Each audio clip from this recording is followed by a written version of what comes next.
Hello and welcome to another Best Junglers episode, this one for 15.6, otherwise known as 25.06. Yeah, we're still doing this. In this one, we are going about the Darius Yorick meta with some slaps, some shots, and some knife cuts, but in turn are raising hell with dogs. And if that confuses you, good, because the balance team is confused, and we're going to talk all about what the best junglers are for low, high MMR, as well as overall, so that you can carry, win, and climb as fast as possible. But if you need help with the theory applied to the champion of your choice, you know you need to head to Virkayu.gg. Not only do I have a free jungle improvement resource, I also have a dedicated program with jungle video courses, jungle coaching, coaching classes, a jungle VOD library. We already have a lot of community VOD reviews and coaching classes for Season 15, sharing all the tips and tricks to reach new peaks in this season. All the fundamentals you need for right now are available in a ridiculous amount of hours for content tailored for your MMR so you can climb to reach your peak rank as fast as possible. So to hit your peak rank in Season 15 and jungle diff every game you play, head to the link in the description below or to Virkayu.gg.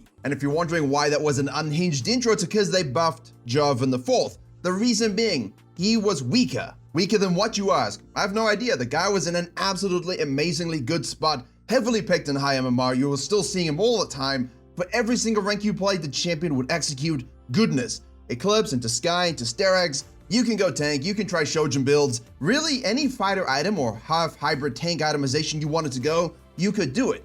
If someone wants to gaslight you into thinking Jarvan was weak, they probably were playing Jarvan in the closet. Now here's the funniest thing about the Jarvan buffs. The base damage on the Q, yeah, that's 10 up, that's great for your clears, early damage, nice, right? But it's a 5% bonus AD buff that they also gave him. However, there was a post suggesting that this was simply a tooltip only adjustment because the buff actually didn't go through. So ultimately, either everyone just thinks Jarvan is stronger than he is, and thus his win rate's gone up because he actually didn't need to be buffed whatsoever, or the buffs did exactly what we expected, which was make him really, really strong. So either way, this champion needs to be nerfed because they buffed his passive at the end of last year, which helps his clears, his singular epic monster damage, plus the champion damage. So basically with those buffs and these buffs, I just don't understand. Really, I'm completely perplexed. The champion is so strong. Yes, he's got weaknesses. Yes, you can beat him. No, he's not perma-bannable. No, you should not hotfix him like Darius should have been, honestly. And no, they should not hotfix him like they hotfixed NAAFIRI. We'll talk about her in a bit. But ultimately, there is very little this champion doesn't do well. He might not always be the best at everything, as always, but he is honestly the best overall at ganking, farming, team fighting, skirmishing, split pushing, assassinating, and having a voice that is basically like Janice from Friends, and shoulder pads that are way too big for his tiny little Johnny Bravo legs. Next up, we have Nocturne, bringing the darkness, because he does what it says on the tin. He brings darkness upon lives as well as the map. You farm, you get 6, you kill people with ultimate, make sure it's bottom lane as much as possible, and you can out-tempo and out-fist many junglers in their phase. He's one of these fly-under-the-radar champions at the moment, pun not intended, but really just a great overall pick. He fights the meta pretty well. He's got a great W spell shield for any of the things you don't want to face, ban your most hated champion, and honestly just keep vibing. Great champion. Next up, we have Diana, and even though, again, she got those nerves, they were not really the correct nerves to kill her or send her out back, much like other champions we'll talk about in a bit. They wanted to lower her raw scaling and damage output. The problem is they buffed her base damages, right? And she's building more hybrid tank or healthy now, which means she didn't really have the best scalings in her builds. Now she's a lot stronger in early scuttle fights and other fights with higher base damage. She clears a lot faster from that component, but yes, she lacks the scaling as she gets into the game. Not a problem if you're building things like Abyssal Mask and Riftmaker, because you just want to kill people before they kill you, and they really can't kill you with those builds. So Diana looking great with the Nocturne style of gameplay. Yes, you can gank early. Yes, you can get invades going. It's better though, however, to focus around your 6, then dominate with your split push and team fighting as always. Once you have a lead, get into the jungler's face and really push them out of the map. A lot of Nocturnes and Dianas don't do that. They get a lead through whatever mechanism it might be, and then they kind of chill farming. No. Keep that pressure up, you can really take it to any jungler in the game. Well, now we have Kha'Zix, who, was weak for a little bit, and then they were like, well, he was so strong for basically 4 years straight, this is unnatural, let's buff him. But honestly, here he did actually kind of need the buff, so no one has any issue with it. Again, with base damage buffs to his passive there, you're getting a lot more just raw juice without having to scale, which means it's really great for the bruiser builds, but obviously any assassin build with more damage makes you happy. They also greatly buffed the bonus AD ratio on that E, doubling it from 20 to 40%. And even if that feels underwhelming, just think of it in terms of the raw all-in potential that you have when you use your E, you use your Q mid-flight, It's just a lot of extra damage when you're snowballing and you're getting 1, 2, 3 items. And yes, I was saving the second part of the buffs to the passive here for a reason. The bonus AD ratio on that one has also gone up by 10%, because that is really an assassin-based buff. And both of these cases are saying, hey, when you get that atomization, your passive's gonna go up nicely, your E damage all-in's gonna go up nicely, and if you do R-Evolve and get 3 procs of it, which is more bruiser thing anyway, but you know, the damage is righteous, unholy, and now he's back on the S tier of the tier list. Next up, we have NAAFIRI, because for some particular reason, Riot Games refuse to do normal things. Like, Freak has a love for Master Yi that I cannot describe, and every time he tries to buff crit Master Yi, his win rate goes down, and it makes me laugh so much. But also, we've had Darius and Yorick pop up, we've had NAAFIRI pop up, and this hits the note of what I've said's been wrong with the jungle for half a decade. Stale champion metas, rinsing the same things over and over again. We love to get new champions and off-meta and secondary roles into the position where we can do different things from the jungle, where we can control the map in a different way other than being, you know, Jarvan and Xin Zhao. Now, this was a full mid-scope with the idea of allowing her a secondary role in the jungle. Turns out it became a primary role because it was so easy to get away from bad matchups in the mid lane to just farm it up. And we won't go fully into the entire mid-scope changes, that would take a few minutes, but really the big thing here was that the pack mates, the little doggies, now deal 165 bonus damage to monsters. This means if you played mid lane NAAFIRI and you would, you know, shove back in the day, or even now if you can, and go to the side lanes and gank and so on and get in the enemy jungler's face, that's amazing. That's what you want to do with this champion. But in the jungle, you can do it all the time because that's what we do, we gank. And now you can clear your camps in between much more efficiently without, you know, dying on wolves and a bit of a cannibalistic suicide, giving her huge AD ratios on that as well. For those looking to fully explore her initially, I would say try and mimic Talon jungle as much as possible in terms of balancing your farming, your map mobility, and your ganking. You are a high pressure jungler, but now you can farm a little bit decently in the downtime. So look at that, try it out. Yes, we'll talk more about this should it become more permanent and, you know, other changes don't come through. Yes, she was hotfix nerfed already, but it was minimal. And while it might impact her win rate going down, maybe she dips to A tier in a couple of days, she is definitely here to stay in the jungle.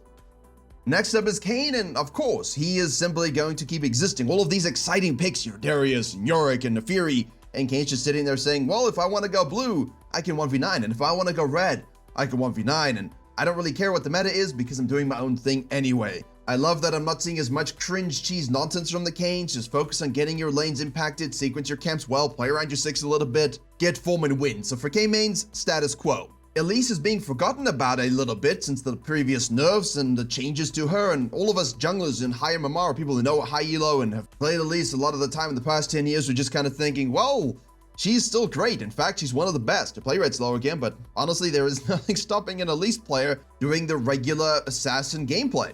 Killing people, turret diving, snacking objectives, snowballing by pushing heavily, and the buffed electrocute and buffed dark harvest just enabled that as well. Huge. Keep playing her. She's great. Yeah, another one. Xin Zhao was also great. He was not as good as Jarvan. You know, for me, consistently, you can go back and look at the videos. I've been putting Jarvan here in the S tier on and off for the past year, since the passive buffs, basically. The Xin Zhao have been kind of showing up and saying, look, I really like this champion, actually. I think in the A tier, he's got a great role. He had a great win rate. He had a great pick rate. He just wasn't, you know, the sexy choice or the choice that people were going to and defaulting to. But you could have. He was really good, and you could see it in Korean solo queue, a lot of Xin Zhao being played. And the problem for me is that it's just like, well, he wasn't as appealing as other fighters, so we're buffing him. You're just making him so strong we have no choice but to play him. If people don't want to play champion because it's boring, but they're strong, and that's just the way of the world. I mean, Taliyah could be the most broken jungler in the game, and has been, and people still don't want to play it. Regardless, this isn't the biggest buff, it's base damage buff, so it's great early, great for clears, but it's on the Q, which means you get multiple procs of it, which means it stacks up quite nicely. Not like a Karthus Q, but it does add up over the course of your ganks, your fights, and your dragons, and so on. The snowballing potential is up a little bit, but this is not as an egregious buff as it is with the Jarvan. However, the champion was fine to good to solid to great, depending on the patch, depending on the matchups. Now he's just great.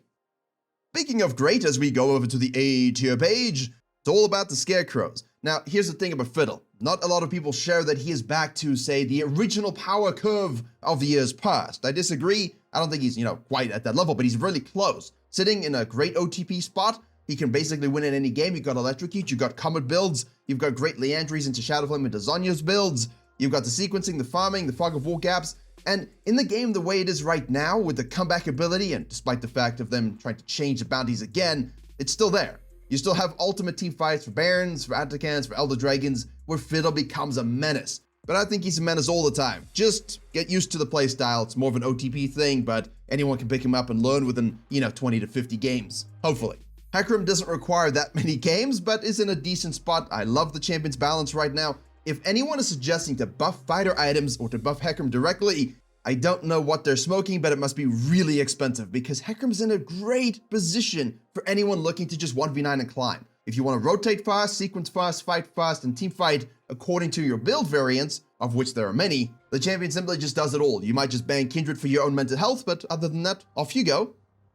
Yeah, Lilia was in a decent spot. I didn't put her in the recent videos because I didn't feel like she was quote-unquote worth the best jungler position. But now with the E buff again coming through, it just gives you a little bit of added oomph and spice for your clears, for your chucking down the middle lane, for your ganks in your fights. All in all, her heal, her sustain, the way she's been, despite all of the nerfs, she sees it through because when you give her a percentage max HP damage, that amount of CC, that movement speed, and that healing, it's a tough package to balance properly, and her clear speed still ramps up very, very nicely. Vi also ramps up by pressing the R button onto whatever target you want to kill, and her win rate in general population isn't that great, but she's really good higher up. And honestly, that's really not indicative of anything. I know sometimes we like to always use win rates, but her win rate just does not represent the power she has in solo queue, especially with Trinity Force builds or going more lethality-based builds or going just full-on engaged tank, organized environments sort of builds just to keep your ADC alive. So, Vi, great, go, play. And Warwick is another one with a lot of juice. And when I say a lot of juice, I mean it. I've loved his position the whole year, which has been crazy because it feels like honestly 5 years. Oh no, that's a lie, about 6 years now, where he felt as consistently good in solo queue as he does currently. The many reworks and the scopes at the end of last year have done good things for his feel, for his vibes, for the lethal tempo combination, for the PTA. He's got a lot of build variants. In fact, I put my OTP focused build in the builds video a few weeks ago. Still recommend that Trinity Force variation if you understand the champion and the chompy burst from the Q with the Sheen and the Tiamat. Just lovely. Champ's in a great position to match anything on this list. I would ban Lilia though, personally. Haha, yes.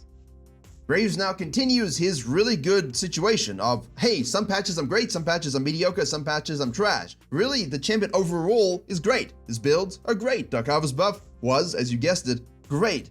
But he does suffer into certain matchups, and when those champions are highly picked, contested, and he's seeing them all the time, he doesn't enjoy himself as much. Remember, True Grit doesn't give MR, which is a very, very good thing if you are an old head like me and remember when it did. So Lilia's, Diana's, you can do very well into him. Elisa's, Zyra's, and Gwen's, all that kind of stuff. But Graves' balance in terms of win rate looks as good as his matchups and who's been played the most, but in terms of his actual skill as an overall jungler, if you play him, absolutely 1v9 fantastic, nothing stopping you from climbing. Just keep that in mind. So him and Vi, similar plane of existence, which is really weird to say. And it's really weird to say because the next one here is Viego, and again, same thing. His nerf did a good job of taking him out of the best junglers, taking him out of the meta, but he was great in high elo. He's still great in high elo. But because of the nerfs to everything around us, and the buffs and the shifts and the reworks, he's looking around and saying, you know what? I can handle this a little bit better. You're still Viego, you still have great crit, collector builds are still going crazy, whatever you want to combine collector with, and he's got resets. So Viego's looking good, he can feel good, but remember, he's still on the weaker side. You still have to adjust and play him properly. Now for Gwen, we also have a little bit of a rework and a mini scope update. Not going to go over all the minute changes, but suffice it to say they made her giga strong in the jungle. Anyway, she was already quite good. They ended up hotfixing her durability, which doesn't do anything because Gwen's still going to have the same healing, true damage, resets, dash where you don't even need flash, resistances on W, which again has been nerfed but still there. And they have buffed the slow and the rank 1 of the ultimate to be the same at all levels, 60% at 6, 11, and 16. Overall, all you need to know, she's got the new Q, she got the new E, and they do good things in the jungle, and you can do good things climbing by picking the champion. Thumbs up. Right, for low elo page, we have still, whoa, is that Darius? Yes, because they gutted, well not gutted, they nerfed his clear speed bonuses from 300% to 200%, and in low elo, as I've always said with these kinds of changes, no disrespect, but you weren't farming clearly and consistently. Anyway, you were running around doing ridiculous things. Anyway, the best thing about low elo players is once you start to balance, farming and ganking well, you climb to gold. Darius mains in this particular, or Darius players in this particular rank, weren't doing that. So Ghost Blade and Strikebreaker and running around the map really fast and killing people, that still works. Even though you're going to get a little less econ and do that a little bit slower, it's still all there for you. Yorick, on the other hand, was sent through a paper shredder and said, hey, can you still walk? And he's just making gargled noises.